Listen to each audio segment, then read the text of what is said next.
بسم اللہ الرحمن الرحیم۔ شروع اللہ کے بابرکت نام سے جو بڑا مہربان اور نہایت رحم کرنے والا ہے۔ زنا کیا ہے اور اس کی سزا کیا ہے، اور وہ کون سی ایسی تین عورتیں ہیں جن کو زنا کی سزا معاف ہے؟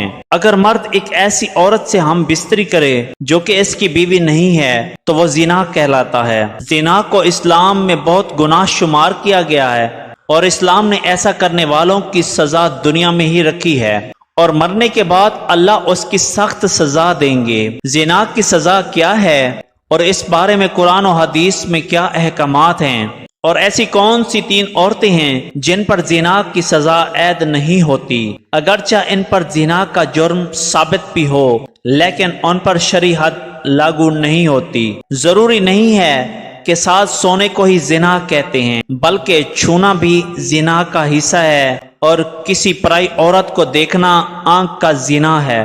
جس طرح سیدنا حضرت ابو ہریرہ رضی اللہ تعالی عنہ سے روایت ہے، اور رسول اللہ صلی اللہ علیہ وسلم نے فرمایا، انسان کی تقدیر میں اس کا حصہ زنا کا لکھ دیا گیا ہے، جس کو وہ خام خواہ کرے گا تو آنکھ کا زنا دیکھنا ہے، اور کانوں کا زنا سننا ہے، زبان کا زنا بات کرنا ہے، اور ہاتھ کا زنا پکڑنا اور چھونا ہے، اور پاؤں کا زنا فحش کی طرف جانا ہے، اور دل کا زنا خواہش اور تمنا ہے، اور شرمگاہ ان باتوں کو سچ کرتی ہے یا جھوٹ کرتی ہے۔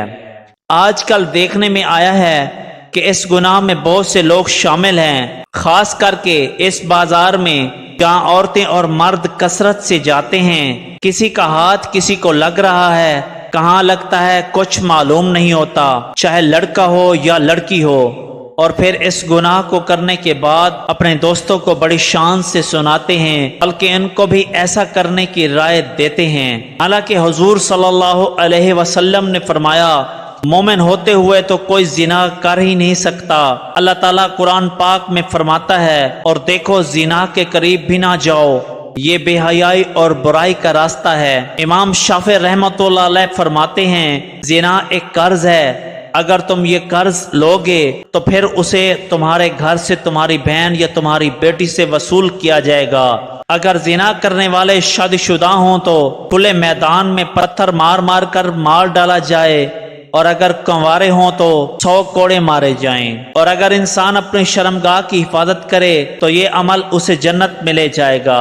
اس بارے میں ایک حدیث پاک ہے، حضرت سہل بن سعد رضی اللہ تعالی عنہ سے مروی ہے، انہوں نے کہا کہ رسول اللہ صلی اللہ علیہ وسلم نے فرمایا، جو شخص اپنے دو ہونٹوں کے درمیان والی چیز یعنی زبان اور اپنی دو ٹانگوں کے درمیان والی چیز یعنی شرمگاہ کا میرے لیے ضامن ہو جائے تو میں اس کے لیے جنت کا ضامن ہوں۔ اب وہ کون سے تین لوگ ہیں جن کو زنا کی سزا نہیں ہوتی؟ صرف زنا نہیں، چاہے وہ جو بھی گناہ کرے تو ان کے گناہ نہیں لکھے جائیں گے، ان سے قلم اٹھا لیا جائے گا۔ حضرت علی رضی اللہ تعالی عنہ سے روایت ہے کہ نبی اکرم صلی اللہ علیہ وسلم نے فرمایا، 3 آدمیوں سے قلم اٹھا لیا گیا ہے، سوئے ہوئے سے یہاں تک کہ وہ بیدار ہو جائے، بچے سے یہاں تک کہ وہ بالغ ہو جائے، اور دیوانے سے یہاں تک کہ اس کا دماغی توازن ٹھیک نہ ہو جائے اور اسے عقل نہ آ جائے۔ حضرت عمر رضی اللہ تعالیٰ عنہ کے پاس ایک ایسی عورت لائی گئی جس سے زنا کی حرکت زرد ہوئی تھی۔ عورت نے عرض کیا، میں سو رہی تھی اور میں اس وقت بیدار ہوئی کہ آدمی مجھ پر غالب آ چکا تھا اور اس نے مجھ سے زنا کر لیا۔ چنانچہ آپ رضی اللہ تعالیٰ عنہ یہ سن کر اس سے درگزر کیا اور اس عورت کو سزا نہیں دی۔ ابو زبیان جنی کہتے ہیں کہ عمر رضی اللہ تعالی عنہ کے پاس عورت لائی گئی جس نے زنا کا ارتکاب کیا تھا، انہوں نے اسے رجم کرنے کا حکم دیا۔ حضرت علی رضی اللہ تعالی عنہ کا وہاں سے گزر ہوا اور انہوں نے اسے پکڑا اور چھوڑ دیا۔ رضی اللہ تعالی عنہ اس کی خبر دی گئی تو انہوں نے کہا، علی رضی اللہ تعالی عنہ کو میرے پاس بلاؤ۔ چنانچہ علی رضی اللہ تعالی عنہ آئے اور کہنے لگے، امیر المومنین، آپ کو معلوم ہے کہ رسول اللہ صلی اللہ علیہ وسلم نے فرمایا، قلم 3 شخصوں سے اٹھا لیا گیا ہے، بچے سے یہاں تک کہ وہ بالغ ہو جائے، سوئے ہوئے شخص سے یہاں تک کہ وہ بیدار ہو جائے، اور دیوانہ سے یہاں تک کہ وہ اچھا ہو جائے۔ اور یہ تو دیوانی اور پاگل ہے، فلاں قوم کی ہے، ہو سکتا ہو اس کے پاس جو آیا ہو اس حالت میں آیا ہو کہ وہ دیوانگی کی شدت میں مبتلا رہی ہو۔ عمر رضی اللہ تعالیٰ عنہ نے کہا مجھے نہیں معلوم کہ وہ اس وقت دیوانی تھی۔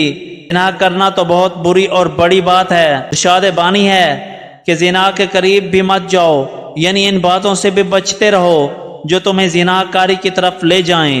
چنانچہ بدکاری کے متعلق حدیث پیش خدمت ہے کہ حضرت ابو ہریرہ رضی اللہ تعالیٰ عنہ سے روایت ہے کہ انہوں نے کہا کہ رسول اللہ صلی اللہ علیہ وسلم نے فرمایا کہ زنا کرنے والا جتنی دیر تک زنا کرتا رہتا ہے وہ مومن نہیں رہتا۔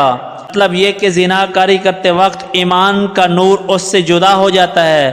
اگر وہ اس کے بعد توبہ کر لیتا ہے تو اس کا نور ایمان پھر اس کو مل جاتا ہے، نہ نہیں۔ حدیث میں آیا ہے کہ جب کوئی مسلمان زنا کرتا ہے اس کا ایمان نکل کر اس کے سر پر منڈلاتا رہتا ہے، ہو جاتا ہے تو پھر داخل ہو جاتا ہے۔